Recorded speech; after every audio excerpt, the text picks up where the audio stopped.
আজকে কত তারিখ? 23। আজকে বিকেলে ফ্রি আছো? একটু ঘুরবো, ডিনার করবো আর সাথে। আজকে হবে না, আজকে আমার মিটিং আছে, তো আজকে সময় দিতে পারবো না। যখন বাচ্চা পেটে থাকে, আই মিন বাবু পেটে থাকে, তখন সবসময় পজিটিভ কথা বলতে, বুঝছো? নাও আরেকটু নাও, আরে আরেকটু নাও। আর ইচ্ছে করছে না। কেন?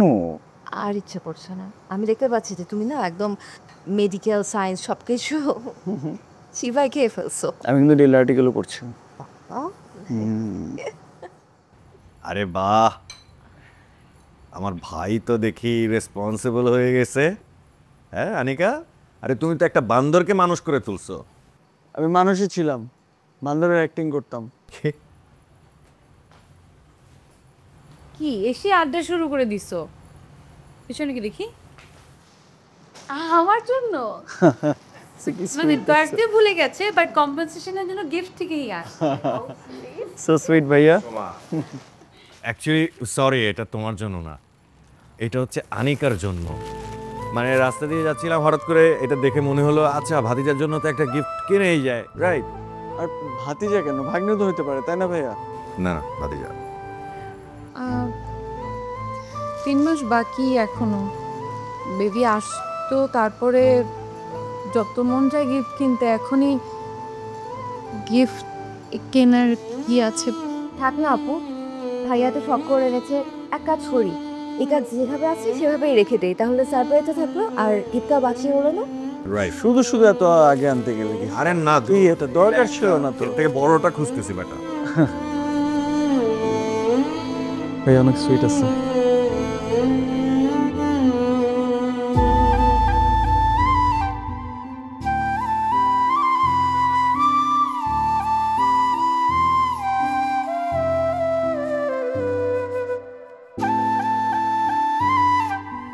এই খেলাটা কিন্তু সরানো যায় না।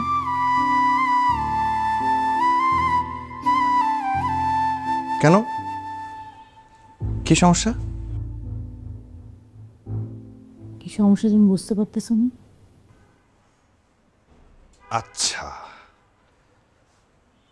একটা বাচ্চাকে নিয়ে তোমার ঝামেলা, এই তো? আমাদের ফ্যামিলিতে একটা নতুন মেম্বার আসবে, তার জন্য আমি একটা খেলনা কিনে এনেছি, এইটা নিয়ে তোমার মানে আচ্ছা, তোমার তো তাহলে মানে আনিকার প্রেগনেন্সি নিয়েও সমস্যা হওয়ার কথা, তাই না? Soma, are you jealous? এখানে তুমি জেলাসির কি দেখলা?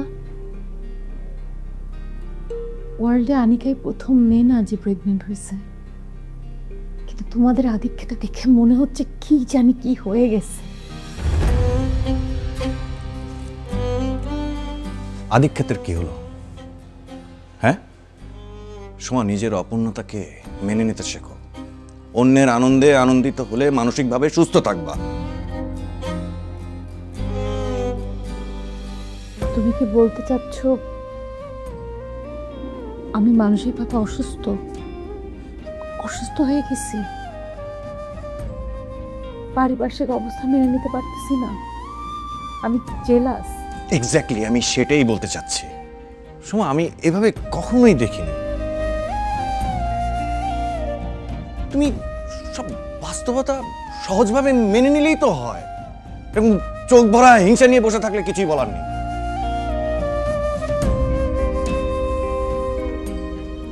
আমি সব কিছু সহজভাবে মেনে নিচ্ছি, কিন্তু তোমরা যে এত নিচু মনের মানুষ, এটা আমি আগে বুঝি।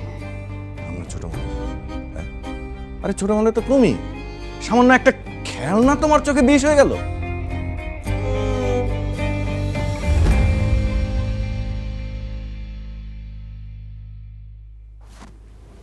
খেলনা আমার বিষয়ে যায় না।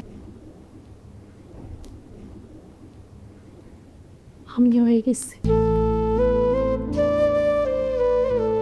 তাহলে বিষ যেহেতু হয়ে গেছো, চোখের সামনে কেন করো?